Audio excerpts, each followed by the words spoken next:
got it good.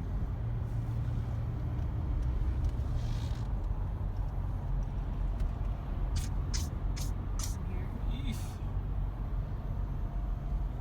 Crossed over. Yeah. A lot of stuff down over here. Man, this place got it good. It had to have touched here. That's what I'm saying. When I was driving in on Wednesday. Was it Wednesday? Was it? I don't remember. Yeah, Wow, this is 2 days later, folks. This is. Yeah.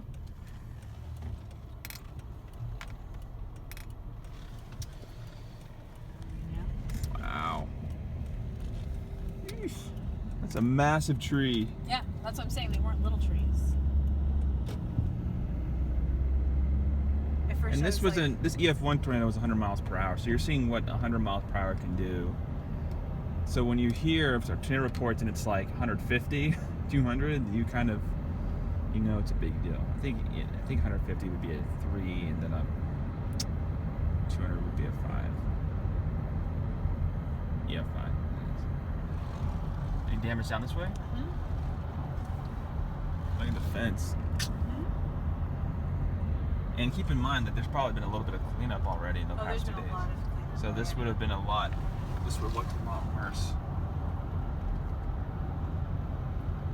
What's interesting to me are the poles slanting on the right. The telephone poles look fairly stable.